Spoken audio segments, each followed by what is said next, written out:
What up, man? It's your big brother, K-Rino. I have learned in my life, man, and I've seen so many times that there are people out there who, when going through a situation or having a disagreement with somebody, they would rather lose it all. I mean, they would rather see the whole kingdom fall than to humble themselves or or admit that they was wrong. And you see it a lot. And I ain't just talking about relationships, because people always want to think it's about relationships. Nah, but that's a big part of it. But just sometimes there are people whose um, minds are so, and their egos are so big, and they have a sense of foolish arrogance about themselves that even when dealing with a person who's a good person, even when dealing with a person who is beneficial to them, who has been beneficial to them, if a disagreement comes about, they will not accept the responsibility or even accept their part. It's not to say that they may be 1,000% wrong, but they won't even accept their part. The other person is always 100%. It's always them, and that's a serious character flaw. And it's kind of, in my opinion, kind of a mental disorder, because if you have reached a point in your life where um, you would rather almost die than just say, "Oh, that was my fault. I'm sorry. I apologize. That was me," and humble yourself. And I'm gonna lay out a couple of reasons why people kind of have that mentality. I mentioned one. One is ego. Another is arrogance. But sometimes it's upbringing. Sometimes people have just been through things in their life to where they have to put up a defense at all times, because they feel that to show humility or to accept responsibility, to openly say, "I'm sorry," or "that was my fault," they view that as showing a sign of weakness. They view it as looking weak. And the last thing I can do is look weak. And that's not looking weak.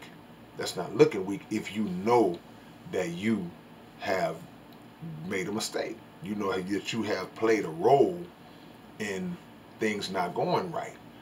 It's not to say, again, it's not to say that you played the only role, but accept your part. But like I say, when people have kind of been through it and dealt with certain situations, they feel as though, well, I gotta be this way. I gotta be strong. I can't let nobody run over me. I can't let nobody. Nah, nobody's gonna run over you. You have to pick and choose those moments to take that kind of a stand and to be um, uh, bold in that area, not just off the rip. And you lose good people like that.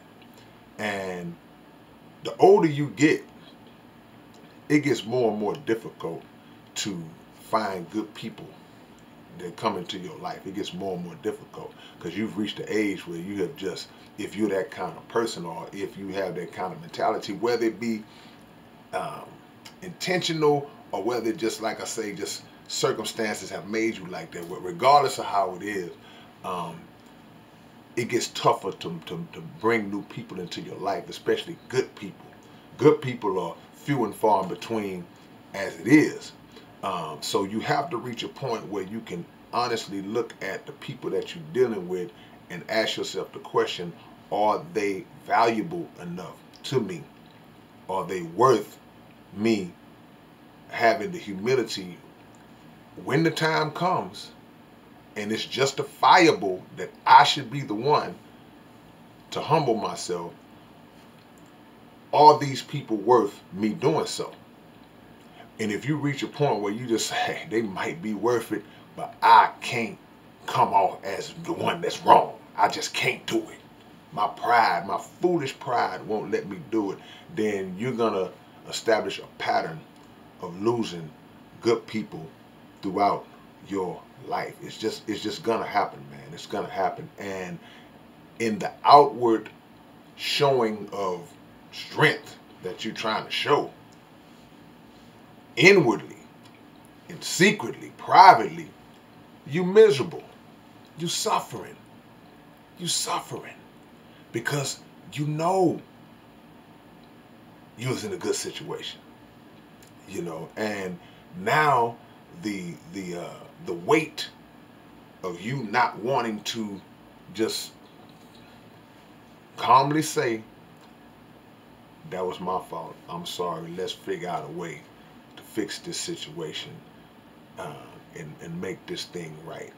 And if you do that with good people, because I understand the fear is you don't want to let that guard down because you feel like somebody will pounce on your vulnerable moment, but not when you're dealing with good people.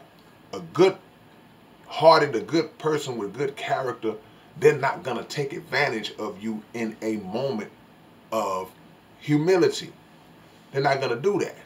Now, the snakes will, but once you see that, then you know now you're justified in leaving. But when somebody is good for you, they're going to take that, and it's going to actually be a relief and a comforting thing to them to say, okay, well, you know what? He humbled himself. She humbled herself. We can move forward.